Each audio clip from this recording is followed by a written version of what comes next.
I wanted to talk to you a bit about your early days and how you got to work on Team 17. All right. Yeah, how did that come about? So I'll say that a lot of things is that happen are good luck. All right, it's experience and good timing and good. It's that Venn diagram that they always do. But I do think of it as good luck.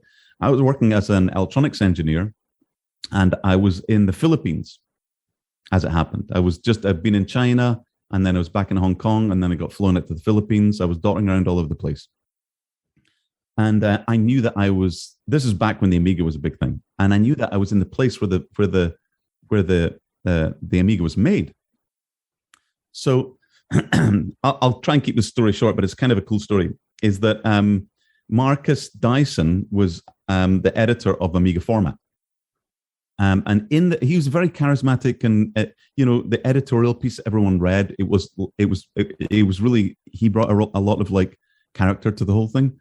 And I reached out to him because I said, hey, I'm in the Philippines. I can go to the factory and maybe do a little piece about it. And I just kind of threw it out there.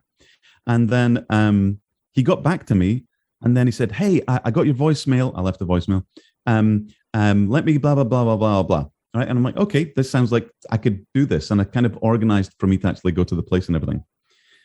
But then I noticed that Marcus was talking a lot about Team 17 in Yorkshire in general, and about all the new upcoming stuff that Team 17 were doing, which I thought was interesting, but I didn't understand it at that point. And then I called Future Publishing to talk to him again, and they said, I'm sorry, he no longer works here. Mm. What? That wasn't public information. It wasn't public information. And I went, oh, do you know where he is? And they went, actually, no, I don't know where he is. Oh my God. Oh, yeah. And so I literally hung up the phone. And I was like, I bet he's gone to Team 17. I called up Team 17 and I blindly said, hi, is Marcus Dyson there? And he went, like you're asking for an old friend. The receptionist, Sylvia, said, yeah, he's just walking through the door right now. And so he picked up me and went, hello? And he goes, I went, hi, it's Cris Blyth from the Philippines. He goes, how did you find? No one knows I'm gone. Right. No one even knows I left like a cowboy, fly by night kind of deal. And you found me? And he goes, oh, you have to, hey, I'm having a party. Can you come down? And I'm like, I'll be back in a week or so. When is it? And he goes and told me the dates. And that was that. And then I went down for a party and I met all the Team 17 people. And I just bought an Amiga 4000 at the time. And I'd had Amiga 500. I was doing 3D stuff on that, and then I was doing an Amiga 4000. And then when I went to the party, I met a guy called John Allardyce, who was a great animator, and he does great previews still to this day. Actually, he does it in Lightwave. Funnily enough, wow. It's a long story. Okay. Yeah. But anyway, it's just really fast for that kind of stuff. But anyhow, I met with him and we got on, and then it turned out he was living in Edinburgh at the time and then moving down to Team 17. So long story cut short, they pulled me in years later. They got me into Team 17 for this small project called Worms. And I was brought in to help John Allardyce finish off the FMV animations. And that went really, really well, and then I went on, John went on to do something different. I went on to work on Worms 2. And I did all the intro animations for that as well. And then Project X and a bunch of other stuff. It was a really exciting time for a very young company that were doing some great things and going against the trend, because everything was going 3D at that point and we were sticking on 2D. So it was an incredible time. All right. Do you ever think what would happen if you didn't make that phone call? What would you be doing today? Well, actually, one of the other things that I was asking Marcus was, at that time, PCs were coming up, and you could get all the magazine adverts. You can get this, or an Amiga 4000 for more money, and it seemed to come with less things. And I actually asked him, what should I do? And he goes, Amiga for sure. He said a PC is better, cheaper, and it will beat the Amiga. And he said he had his own predictions for where things were going to go. But he was like, get an Amiga. And so literally, when I was in the Philippines, I ordered my Amiga. And the weird thing is, it arrived the day that I arrived back in the UK. Like I just crashed. I came in early and sleep, and then there was a knock at the door and somebody came with a package, and I'd been sleeping for literally a few hours and arrived that same day. So yeah, so it was actually Marcus that made me get my Amiga 4000, which I, in the end, took to Team 17 and used my own Amiga to work on all the Worm stuff. I don't know how it was done, but back in the day, you brought your own machine, and then you'd maybe get a machine later. But and then in the end, I brought that machine to the States, and then it sat in my shed for a long time until I gave it to Perifractic, the retro recipes guy. Yeah, I saw the video. Of course, that was really cool. You guys sat down for 30 minutes, talked about the old days, and yeah, we've got more things we're going to be doing now too. We've got because I've built a synthesizer, and so I've built that, and we're going to be doing something together with some music things. So awesome. I was curious when you said like you went to the party. Did they know what your background was? Like, did you have any idea what Worms was? Did you see like potential in the game? Did they describe you the game? Did you see footage of the game? We didn't know the game then. At that point, it wasn't for Worms. I went to that party just to meet everyone, and it was just a bunch of people, and it was like all the faces that I'd seen in the magazine I was now meeting, and everyone was,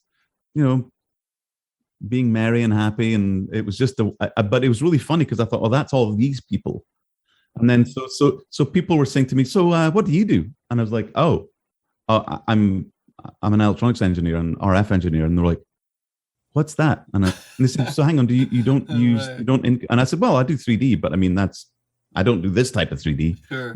And I don't do this type of stuff." And they went, "Oh, you should come and work for us." And I got on well with people, but I felt completely unqualified. It's like that's those people, but then John actually asked me to make a few demos and make some things, and I love modeling, and so they sent them in. They were like, "Oh, these are really good." And then there was I did a bunch. I did a dune buggy, I did a rifle, I did a couple of things for Project X, just taking their graphics and then making them into 3D. They didn't use them for anything, but they saw that I was good at that.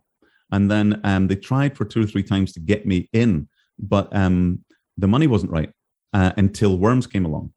And on the same day that I was actually about to extend my contract, which I didn't want to do with this company that was doing electronics for.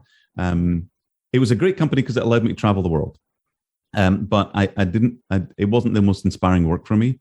And on the day that they said, will you sign this? I was literally about to sign, and I got a thing on my pager. We have screens on the pager. And I said, oh, let me get that. And I saw it was coming up from Martin Brown, Team 17. And I said, oh, let me get that. And my guy that I was about to sign the paper thought it was a client of mine. Like, oh, isn't he good? He's being a good, responsive boy. And I picked up the phone and went, hey, hi, how are you doing? And I was in the same room. And he goes, Martin went, we're on. How quickly can you get here? I'm like, Monday. And it was Friday. Right. And I was in London. And I was handing in my company car, basically, about to do that. But I didn't do it at that point. But I went, yeah, I can be there Monday. Sure. All right. And I literally hung up the phone. I said, I'm sorry, I can't sign this. And he goes, wait, is that a client? And I'm like, nope. Right. And I said, I'm not signing it. And he goes, I can't believe because it was really good money. Oh, and yeah, it was I bet. Great for travel. But I realized this is a thing I got to do. And it was a huge leap of faith because, at the time I was coming from, I'm working for an electronics company. My dad was always like, my son travels the world, and that kind of stuff. And so when I told him, I'm going to work for a games company, he goes, you mean for children? And I was like, no, it does video games, and explain. He was like, huh, okay, I don't get it, but I get your gut. You all right? They're paying you, whatever. It's great. Yeah, yeah, but it was just it was very different. Of course. The company I was working for had a whole bunch of perks and everything, and whenever you were working abroad, you got paid more and all this kind of stuff. Yeah, it was bananas. But then going to Team 17 was just like the best decision, and it was with a lot of young and amazing people. I got to meet people that I'd known about for a long time, and then working with them, and then building things was really great. And I really amped up my animation and comedy timing stuff, which I knew I really liked to do, and that came out really fast. Like getting we're just me and John would pour over like Tom and Jerry stuff and Roadrunner stuff, and get ideas for different things. And we worked really well bouncing ideas off each other.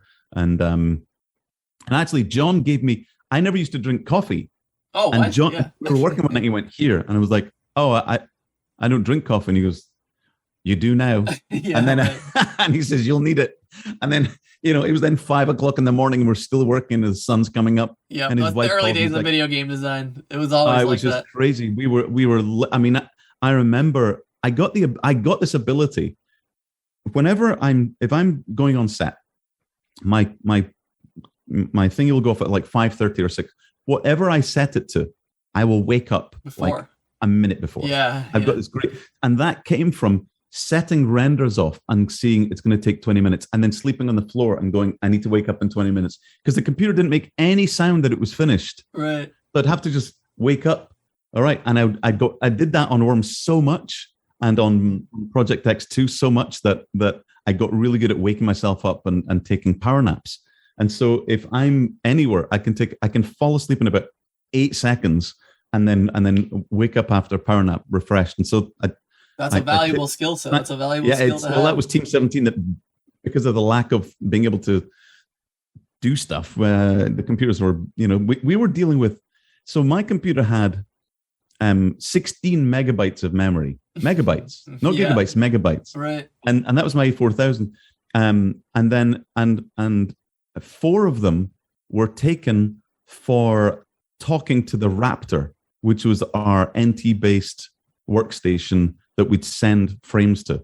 So it was an Amiga that would actually control a RISC processor box with RISC processors, and it actually ran on NT, which is really weird. And it was called the Raptor. Before that, it was called the Screamer. And then, and Team17 were one of the first companies to get it, and it could tear through frames. It was like a little rendering engine farm box thing. And and so we'd only ever have 12 megabytes to work with. That's crazy. That was it. That's a different time. That was a different world. Make the scene work in 12 megabytes. One of the challenges I think I remember from the Worms days looking at the footage was how these worms are very small and not as detailed. Were you involved in the process of turning them into like more animated and more lively characters, cute, whatever you want to call it? As we went forward from Worms 1,